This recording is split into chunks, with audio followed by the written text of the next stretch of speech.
E aí, moçada, meu nome é Wilson, sou professor de Geografia, sou amigo do professor Rafael. Estamos aqui para dar uma aula interdisciplinar, principalmente sobre um subproduto produzido pela sociedade muito consumista, chamado lixo. Sim, lixo. Vários produtos de lixo são produzidos no mundo. As sociedades mais consumistas, como por exemplo, os Estados Unidos, a União Europeia, o Japão e atualmente a China, são muito produtoras de vários tipos de lixo. Como são classificados? São vários, mas olha só, temos o lixo reciclável, como por exemplo o papelão, o alumínio, alguns tipos de plástico que podem sim retornar à natureza. Temos outros tipos de lixo, como por exemplo o lixo orgânico, que pode ser feito a compostagem. O que significa? Ter um processo de retomada, como restos de alimentos, para fazer o humus. Sim, humus. Aquele que é utilizado para aumentar a produtividade agrícola. É um fertilizante natural. E nós temos outro tipo de lixo, o lixo químico. Grande quantidade de lixo químico, por exemplo, o lixo hospitalar. Esse deve ser incinerado para que ele não venha a contaminar a natureza. Outro tipo de lixo muito produzido pelo homem são as pilhas e baterias. Pilhas que são utilizadas no controle remoto, em barbeadores, em rádios de pilha, vários eletrodomésticos. E as baterias? Principalmente utilizado hoje nos celulares, notebooks, netbooks e outros aparelhos eletrônicos. Qual a diferença? O professor Rafael vai explicar. Olá pessoal, é um prazer estar aqui mais uma vez. Como meu amigo Wilson disse muito bem, não é difícil entender o motivo de a eletricidade ser tão importante para todos nós. Afinal, utilizamos computadores portáteis, celulares, calculadoras, máquinas fotográficas, entre tantas outras coisas que funcionam à base de energia elétrica. E é por essa forte demanda por eletricidade é que existem no mercado diversos tipos de pilhas e baterias. Antes de mais nada, é preciso esclarecer algumas coisas. Pilha é todo dispositivo formado por dois eletrodos e um eletrólito, que nada mais é do que uma solução que permite a passagem de corrente elétrica. Esse eletrólito é sempre um condutor iônico.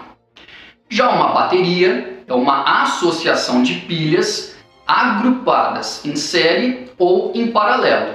Isso depende de uma maior exigência por potencial ou corrente elétrica. Tanto as pilhas quanto as baterias são sistemas eletroquímicos e esses sistemas podem ser classificados de duas formas. A primeira forma são as baterias primárias, que são aquelas que não são recarregáveis. Como exemplos importantes e famosos que posso citar são as pilhas de Lake-Lanché e as pilhas alcalinas.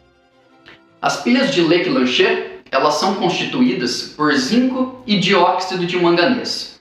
O eletrólito é o cloreto de amônio, substância de fórmula NH4Cl, o que lhe confere caráter ácido. Em sua composição estão presentes metais altamente tóxicos, como mercúrio, chumbo e cádmio. Já as pilhas alcalinas também são formadas por zinco e dióxido de manganês. O eletrólito é o hidróxido de potássio, de fórmula KOH, o que lhe confere caráter básico. Daí vem o seu nome, pilha alcalina. Além de durar mais e manter a voltagem constante por mais tempo, a pilha alcalina apresenta menor impacto ambiental, pois não possui os metais tóxicos presentes na pilha de Lake-Lanché. O problema, meus caros, é que o seu custo é geralmente mais elevado quando comparado às pilhas tradicionais, e isso faz com que ela perca mercado consumidor. O segundo tipo de classificação desses sistemas eletroquímicos são as chamadas baterias secundárias, que são aquelas recarregáveis. E como principais exemplos, nós temos as baterias de níquel-cádmio, as baterias de automóveis e as baterias de íons lítio. As baterias de níquel-cádmio, elas estão perdendo o mercado consumidor. Por quê? Porque elas apresentam grande impacto ambiental devido à presença de cádmio, um metal tóxico. As baterias de automóveis possuem uma particularidade. Ela possui chumbo nos 2 eletrodos. Então vejam aqui a série de reações resumidas para vocês. No cátodo, nós temos o dióxido de chumbo interagindo com o ácido sulfúrico, formando sulfato de chumbo e água. No ânodo, nós temos o chumbo reagindo, com ânions sulfato, formando sulfato de chumbo. Na reação global, podemos constatar que são formadas 2 substâncias, sulfato de chumbo e água.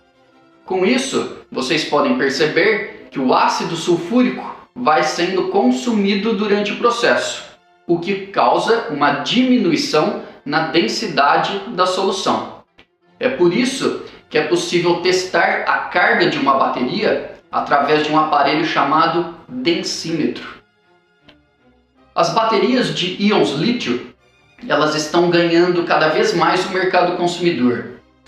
Essas baterias, elas podem ser encontradas em notebooks, em celulares e em marca-passos, por exemplo. A sua grande vantagem em termos ambientais é que as baterias de íons lítio não possuem metais altamente tóxicos para a saúde humana. Essas pilhas e baterias em contato com a natureza sem o tratamento adequado vai gerar, sim, vários problemas ambientais. As pilhas podem produzir vários tipos de metais pesados à sua decomposição, afetando assim o meio ambiente.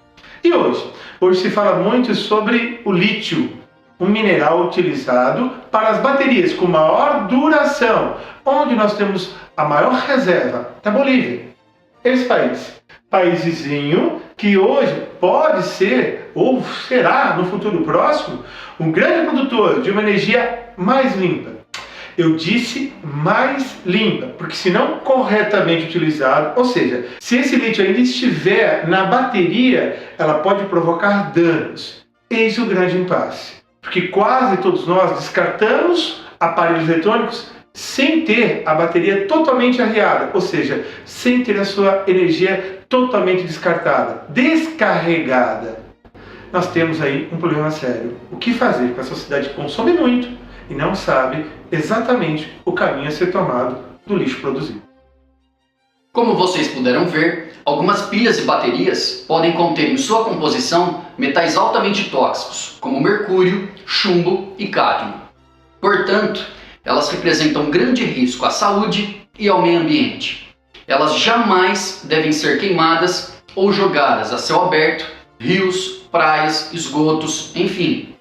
Há estudos que mostram que algumas substâncias podem levar ao desenvolvimento de câncer, à anemia e a problemas neurológicos. No meio ambiente, o descarte inadequado pode contaminar o solo e os lençóis freáticos. O destino correto para esse tipo de material são as próprias empresas que as comercializam. São elas as responsáveis por procedimentos de reciclagem, reutilização ou tratamento que possibilite um descarte correto. Para finalizar, é importante esclarecer que pilhas e baterias em funcionamento não oferecem risco à saúde, uma vez que o problema está contido em seu interior. O problema é quando elas são descartadas e passam por processos de deformação em suas cápsulas. Essa videoaula termina aqui. Para mais informações, acessem o site quefacil.com.br. Quero agradecer a participação do excelente professor Wilson. Um abraço a todos e até a próxima videoaula. Falou, galera!